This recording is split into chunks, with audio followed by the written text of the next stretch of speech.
तो हेलो दोस्तों, स्वागत है आप सभी का मेरे यूट्यूब चैनल पर। और आज का टॉपिक है हम लोग का शुष्क कृषि पर टिप्पणी करें, right short notes on dry agriculture. ठीक है, तो 2019 में इस तरीका का क्वेश्चन दिया गया था और ये शॉर्ट नोट्स के लिए ही आता है हमेशा।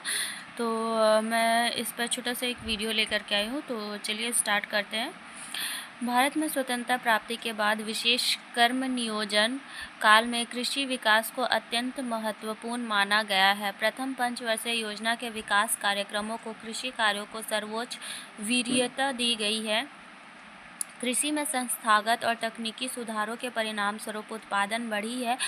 मानसून पर कृषि की निर्भरता घटी है। आज कृषि विकास प्रयासों के समक्ष सबसे बड़ी चुनौती कृषि के समस्याग्रस्त पक्ष का समाधान करना है। शुष्क एवं अर्धशुष्क क्षेत्रों की कृषि प्रणाली को बागानी खेती कहा जाता है। इसे वर्षा आधारित कृषि खेती भी कहा जाता है। शुष्कता का आधारित कारण वर्षा की कमी है। इस कारण शुष्क कृषि क्षेत्र में पर्याप्त सुविधा का प्रसार नहीं हो पाता है।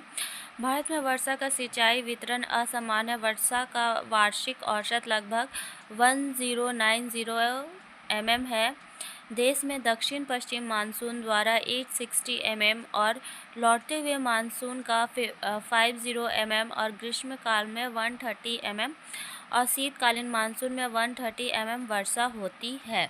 तो भारत में स्वतंत्रता प्राप्ति के बाद यानी कि 15 अगस्त 1947 को जब देश आज़ाद हुआ, उसके बाद जो भी नियम बनाए गए उसमें कृषि विकास को है मतलब कृषि को प्रोत्साहन देने के उद्देश्य से उसको मतलब बहुत ही अत्यंत महत्वपूर्ण माना गया उसको, और उसको विकास मतलब उसको बढ़ावा देने के लिए उसमें बहुत सारे नियम बनाए गए और उनको लागू करने का प्रयास किया गया। ठीक है, और इन नियमों को पंचवर्षीय योजना के अंतर्गत मतलब लागू किया गया और उसके अंतर्गत उसके जो नियम कानून बनाए गए थे वो पंचवर्षीय योजना के अंतर्गत उसके जो विकास कार्यक्रम थे उसमें बनाए गए थे और इसको सर्वोच्च वरीयता प्रदान दी गई थी, क्योंकि कृषि जो है वो बहुत ही महत्वपूर्ण है हम सभी लोगों के लिए, क्योंकि इसी से हमारा पेट भरता है। ठीक है, तो कृषि क्या है वो अधिकतर मानसून पर निर्भर करता था। ठीक है, कि वो जो मौसम वाला बरसात होता ना, वर्षा के मौसम में उससे ही अधिकतर सिंचाई उचाई का सब होता था, तो उसी पे अधिकतर ध्यान दिया गया था। पर जो पंचवर्षीय योजना बनाया गया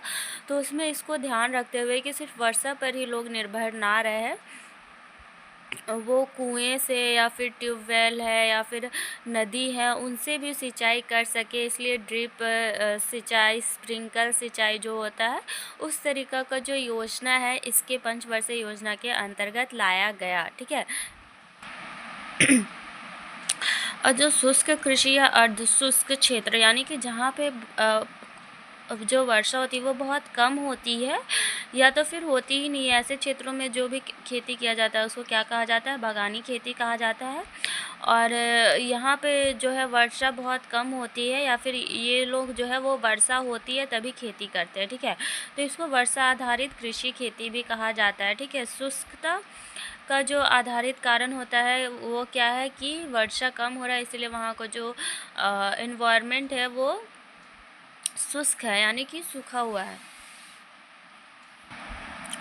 शुष्कता का जो आधारित कारण है वो क्या है, वर्षा की कमी है। ठीक है, क्योंकि जंगल इतने तेज़ी से काटे जा रहे हैं जिस कारण क्या हो रहा है कि वो जो वर्षा को अपनी ओर आकर्षित नहीं कर पा रहे, जिस कारण से भी क्या हो रहा है कि उस क्षेत्र में सूखा पड़ने की स्थिति पड़ जा रही है। ठीक है, इसीलिए बोला जाता है कि पेड़ लगाओ, लेकिन जनसंख्या की जो ज़रूरतें हैं उनको पूर्ति करने के लिए पेड़ों को काटा जा रहा है, घर बनाया जा रहा है, तो कृषि क्षेत्र भी इससे इफ़ेक्ट पड़ रहा है उस पर। ठीक है, उस पर भी प्रभाव पड़ रहा है।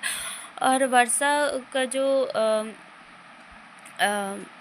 वितरण है वो भारत में क्या है वो असमान है। ठीक है, मतलब देश के दक्षिण पश्चिम मानसून द्वारा क्या है 860 mm जो है वो लौटते हुए समय आता है। ठीक है, उसके ऊपर फिर जो वार्षिक औसत लगभग जो है वो टोटल जो है वो 1090 mm है। ठीक है, फिर मानसून का जो 50 mm जो वर्षा होता है वो है मानसून के समय में उतना होता है। फिर ग्रीष्मकाल में यानी गर्मी में भी कभी कभी पानी पड़ जाता है तो वो 130 mm है। और शीतकालीन मानसून में यानी कि ठंड के समय भी जब ठंडा घुसता है उस समय भी हल्का वर्षा होती है तो उस समय का जो वर्षा होती है वो 130 mm वर्षा होती है। ठीक है, तो इस तरीके का जो वर्षा का टोटल है वो 1090 mm है। वो क्या होता है कि वो थोड़ा थोड़ा थोड़ा थोड़ा कर करके वो आता है। ठीक है, तो शुष्क क्षेत्रों में ये पर्याप्त नहीं हो पाता है खेती के लिए। ठीक है, तो नेक्स्ट देखते हैं। भारत को सामान्यतः वर्षा पर आधारित 4 प्रमुख जलवायु क्षेत्रों में बांटा जाता है। ठीक है, भारत को क्या है, सामान्यतः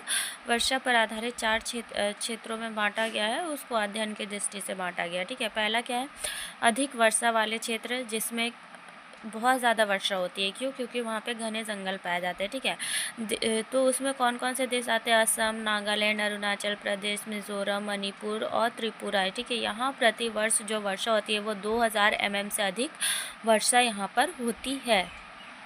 उसके बाद नेक्स्ट है अधिक वर्षा वाले क्षेत्र से कम वर्षा वाले क्षेत्र, यानी कि जो बहुत ज़्यादा अधिक वर्षा होती है उससे थोड़ा सा कम यहाँ पे वर्षा होती है। ठीक है, तो इस क्षेत्र में प्रायद्वीप के क्या कौन कौन से भाग आते हैं, पूर्वी भाग की चौड़ी पट्टी में जो उत्तर भारत के मैदानी भाग से जो मिला हुआ शामिल है इसमें, उस क्षेत्र में क्या होता है 1000 मिलीमीटर से 2000 मिलीमीटर तक यहाँ पे वर्षा होता है। ठीक है, तीसरा है मैदानी क्षेत्र, ये पंजाब के मैदानों से आरंभ होकर विंध्य पहाड़ों को पार करती हुई दक्षिण भारत के पश्चिमी भाग तक फैली हुई है और पूर्व में कर्नाटक तथा आंध्र प्रदेश तक चली गई है।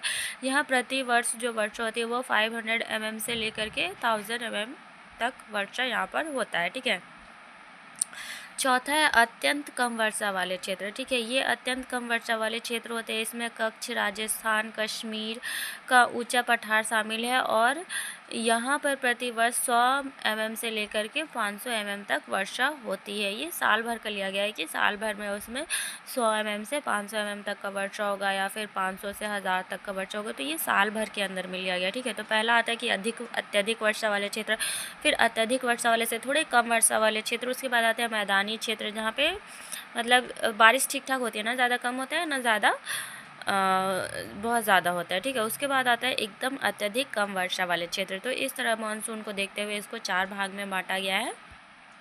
इन क्षेत्रों में वर्षा कम होने के कारण कृषि उचित ढंग से नहीं हो पाती है, इसलिए इस समस्या से निपटने के लिए यहाँ शुष्कता वाले पुल बनाए गए हैं जिसके माध्यम से लोगों को पानी उपलब्ध कराया जाता है। ये पुल 128 जिलों में बनाए गए हैं जिसमें 12 ज़िले ऐसे हैं जिसमें सिंचाई सुविधा का तीव्रता से प्रसार हुआ है। इसमें कुल बोए क्षेत्र का लगभग 30% भाग सिंचित है। ठीक है, तो ऐसे क्षेत्र में जहाँ पे वर्षा का कोई निश्चित नहीं है, मतलब पानी कभी ज़्यादा होता है, कभी कम हो जाता है, कभी नहीं मिलता है, तो ये सब चीज़ें निपटने के लिए वहाँ पे क्या है कि पुल बनाया गया है 128 ज़िलों में। ठीक है, जिसमें से 12 ज़िले ऐसे हैं जिसकी सिंचाई जो सुविधा है उसमें तीव्रता से उसका प्रचार प्रसार किया गया और उसका यूजेज बढ़ा हुआ है और उसमें कुल बोए क्षेत्रफल का लगभग 30% भाग क्या होता है, सिंचित होता है, यानी उसमें सिंचाई होता है। ठीक है, शुष्क कृषि क्षेत्रों में उत्पादन एवं फसल सघनता एकदम कम है। पश्चिमी राजस्थान में प्रति हेक्टेयर खाद्यान्न 600 किलोमीटर है। भारत में कुल शुद्ध बोया गया क्षेत्र लगभग 144 मिलियन हेक्टेयर है, परंतु 70% भाग अर्थात 100 मिलियन हेक्टेयर क्षेत्र पर वर्षा आधारित कृषि होती है। देश के कुल खाद्यान्न उत्पादन का केवल 42% भाग ही उत्पन्न होता है। 1983 से 84 में भारत में 152 मिलियन टन खाद्यान्न उत्पादन हुआ था, जो उस समय तक का रिकॉर्ड खाद्यान्न उत्पादन था। खाद्यान्न उत्पादन में वर्ष प्रति वर्ष उतार चढ़ाव होते रहते हैं।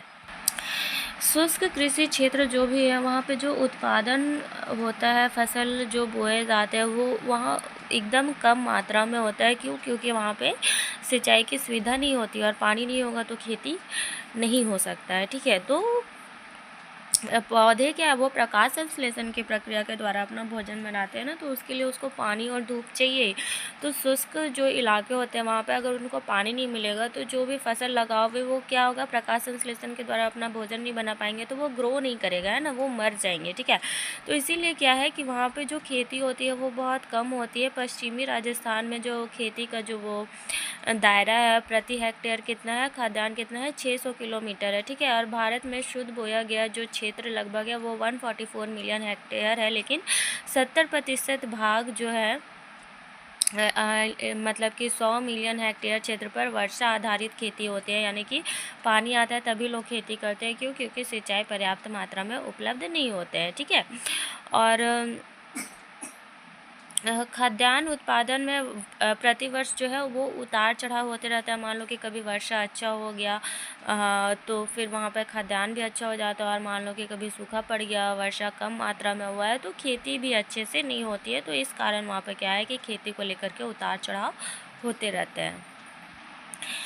अब हम लोग देखेंगे कि इसके विकास के लिए क्या क्या कार्यक्रम लागू किए गए हैं। तो विकास के लिए किए गए प्रयास, ठीक है, शुष्क कृषि प्रणाली में मुख्यतः मोटे अनाज, दलहन, तिलहन और कपास की फसलें शामिल है। हरित क्रांति के आरंभ से जल की भारी मात्रा में उपयोग करने वाली धान, गेहूं और हरी सब्जियां आदि फसलों पर ध्यान दिया गया तथा अन्य फसलों पर विशेष ध्यान नहीं दिया गया।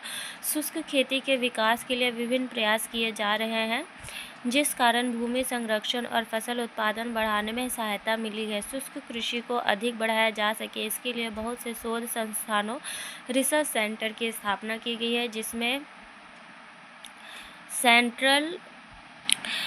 Central arid zone research institute Jodhpur and central research institute for dryland agriculture Hyderabad विशेष रूप से उल्लेखनीय है।